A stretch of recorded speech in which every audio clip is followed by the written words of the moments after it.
நமஸ்காரம் எல்லாருக்கும். நமஸ்காரம். கோயிலுக்கு வந்தோம்.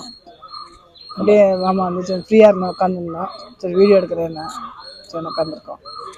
இந்த இதை பற்றி என்ன கேட்குறது? நம்ம கெட்டி மேளத்தில் நல்லா இருக்கு தெரியும். அது எங்கே இருக்கு சொன்ன கெட்டி மேளம்னு மேட்ரிமோனியல் சர்வீஸ் ஆரம்பிச்சிருக்கோம். ஆமாம், பண்ணிட்டுருக்கோம். ஒரு 1 இயராக பண்ணிட்டுருக்கோம். மேரேஜ் ரிலேட்டட் கொஸ்டின்ஸ் உன்னை கேட்கலாம் அப்படின்னு. ஓகே. என்னன்னா இந்த காலகட்டத்தில் ஒரு பக்கம் வந்து எல்லாருக்குமே வந்து பர்டிகுலர்லி லேடிஸ்க்கு ஒரு ஃபைனான்ஷியல் இண்டிபெண்டன்ஸ் இருக்குது. ஆமாம் ஆமாம், அது பெரிய சந்தோஷம். அது ஒரு பெரிய ஒரு பாசிட்டிவ் ஒரு இது. ஆமாம், எல்லாரும் நல்லா விஷயம். எல்லாரும் நல்லா படித்து நல்லா சம்பாதிக்கிறான். முதல்ல இருக்கிற மாதிரி ஹஸ்பண்டுக்கோ அப்பாவுக்கோ வந்து டிபெண்ட் பண்ணி இருக்கணும்னு அவசியம் கிடையாது. அவளுடைய விஷயங்களை அவளே பார்த்துக்கலாம். அந்த மாதிரி இருக்குது. ஆமாம். இன்னொரு பக்கம் பார்த்தோம்னா boy to girl or girl to boy இல்லை அவளுடைய ஃபேமிலிஸ் நடுவில் பெரிய ஈகோ, நிறைய ஈகோ இருக்குது. ஒருத்தருக்கு ஒருத்தர் விட்டு கொடுக்கறது கிடையாது. அட்ஜஸ்ட்மெண்ட்ஸ் ரொம்ப கம்மி. அட்ஜஸ்ட்மெண்ட்ஸ் அப்படிங்கிறதே வந்து இப்போ ஆல்மோஸ்ட் 0 லெவலில் இருக்குது. அட்ஜஸ்ட்மெண்ட்ஸுங்கிறது கிடையாது. டெக்னாலஜி எவ்வளோ வளர்ந்துருக்கோ அந்த அளவுக்கு வந்து மனுஷா வந்து விலகி போயிட்டான். இந்த மாதிரி இருக்கிற சுச்சுவேஷனில் மேரேஜ் அப்படிங்கிறது வந்து எந்த அளவுக்கு வந்து ப்ராக்டிக்கலி சக்ஸஸ் ஆகும், இல்லை ப்ராக்டிக்கலி அவசியமாக இந்த மேரேஜ் அப்படிங்கிறது, இதை பற்றி நீ என்ன நினைக்கிற?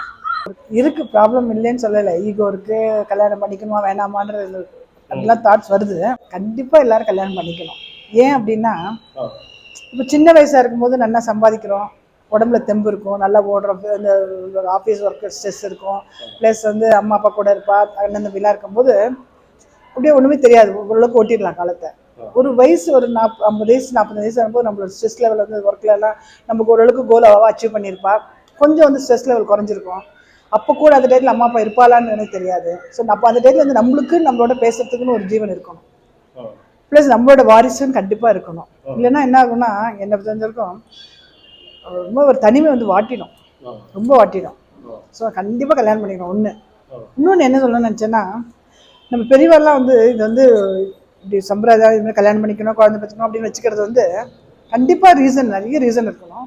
எனக்கு தெரிஞ்ச இன்னொரு ரீசன் என்ன அப்படின்னு நினைக்கிறேன்னா, ஒரு செல்ஃப் டிசிப்ளின், ஒழுக்கம்ன்றது வந்து ஒரு ஃபேமிலி லைஃப்ல இருந்தால் தான் வரும். அந்த ஒழுக்கம் அப்படின்றது என்ன அப்படின்னா, இப்போ நம்ம பெரியவாள் இந்த ஸ்ட்ரக்சராக லைஃப் வச்சுருக்கா, நல்லா படிக்கணும், வேலைக்கு போகணும், சம்பாதிக்கணும், கல்யாணம் பண்ணிக்கணும், குழந்தை பெற்றுக்கணும், அப்படி வருது இல்லையா? ஸோ அதெல்லாம் என்ன அந்த டைத்தில் வந்து ஒரு ஒழுக்கமான கலாச்சாரம் வரும். ஒழுக்கம் அது இப்போ இல்லைன்னா பாருங்க, இப்போ நடந்துட்டு இருக்கிற உலகத்தில் நடக்கிறது இல்லையா, அந்த மாதிரி கலாச்சாரம் வந்து கெட்டு போயிடும்.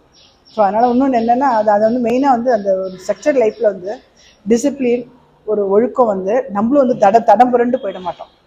ஸோ அதனால் வந்து கண்டிப்பாக குழந்தைகளுக்கு வந்து அவசியம் சொல்லணும், கல்யாணம் பண்ணிக்கணும்னு சொல்லணும். கல்யாணம் பண்ணிட்டு தடம் புரலையான்னு கேட்பா, அது வந்து 1000ல் ஒருத்தராக இருக்கலாம். இது இந்த மாதிரி கல்யாணம் பண்ணிக்கலன்னா 1999 வந்து தடம் படுறதுக்கு சான்ஸ் இருக்கு.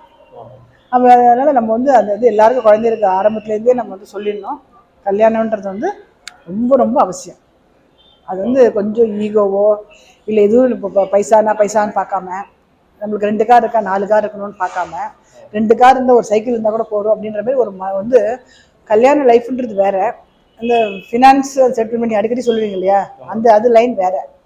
ஸோ அது வந்து பசங்களை வந்து நம்ம புரிய வச்சு கண்டிப்பாக குழந்தைகளுக்கு வந்து அவளுக்கு பிடிச்ச மாதிரி கல்யாணம் பண்ணி கொடுக்கணும், கல்யாணம் பண்ணிக்கணும், எல்லாருமே பண்ணிக்கணும். இது என்னோட ஒப்பீனியன். உங்களோட ஒப்பீனியன் சொல்லுங்க. நீங்கள் கரெக்ட். நீ சொன்ன மாதிரி கல்யாணம் அப்படிங்கிறது வந்து ஒருத்தருக்கும் அவசியம். நிறைய விஷயங்கள் பின்னால இருக்கு. இந்த கல்யாணம் அப்படிங்கிறது எல்லாருக்குமே வந்து முக்கியம். ஸோ இந்த காலகட்டத்தில் நமக்கு வந்து என்ன ஆகுது அப்படின்னா, எல்லா விஷயத்துலையும் காம்ப்ரமைஸ் பண்ணுறது கிடையாது. எதாக இருந்தாலும் வந்து ஒரு அட்ஜஸ்ட்மெண்ட்ஸ் அப்படிங்கிறது கிடையாது. நம்ம வந்து ஒரு 10 விஷயம் எதிர்பார்த்தோம் அப்படின்னா, ஒரு 5-6 விஷயம் இருந்தாலும் பரவாயில்ல அப்படின்னு போகிற அளவுக்கு நமக்கு வந்து ஒரு மனுஷா மேலே ஒரு நம்பிக்கை வரணும். நம்ம இப்போ வந்து என்னென்னா, டெக்னாலஜியை பார்த்து மனுஷால படிக்கிறதுக்கு நம்மளால் முடியல. நிறைய பேருக்கு மனுஷால படிக்கிறதுக்கு முடியல. ஒரு 10 நிமிஷம் உட்காந்தோம்னா வந்து நமக்கு சரியாக வருமா சரியாக வராதா அப்படின்னு கண்டுபிடிக்கவே முடியல யாருக்குமே. படித்த பசங்களாகட்டும், அம்மா அப்பா ஆகட்டும், அது வந்து அவனால் டிசைட் பண்ண முடியல, டக்குன்னு டிசைட் பண்ண முடியல. பேசிக்கலாக என்ன வேணும், ஒழுக்கம் இருக்கா, பையனுக்கு ஒழுக்கம் இருக்கா, நல்லா சம்பாதிக்கிறதுக்கு திறமை இருக்கா, ஃபேமிலி நல்லா இருக்கா, அப்படிதான் பார்க்கணும். ஒரு சின்ன விஷயத்தையும் வந்து நம்ம அலசி ஆராய்ஞ்சு நம்மளை மாதிரியே இருக்கணும் அப்படின்னா அது நடக்காது. நம்மளை மாதிரியே இன்னொரு செட் ஆஃப் பீப்புள் கிடைக்காது. படித்து சம்பாதிக்கிறோம் அப்படின்னா அதுக்கு ஸ்கில்லு வேற.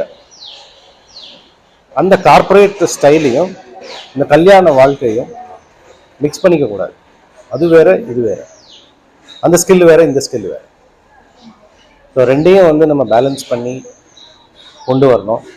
அந்த கல்யாணம், அந்த மேரேஜ் அப்படிங்கிற வந்து சிஸ்டம் வந்து ரொம்ப ஒரு அருமையான சிஸ்டம். அது சில இந்த கமர்ஷியல் ஆஸ்பெக்ட்ஸால் அது வந்து பிரேக் ஆகக்கூடாது. ஸோ அம்மா அப்பா சொல்லிக் கொடுக்கணும்.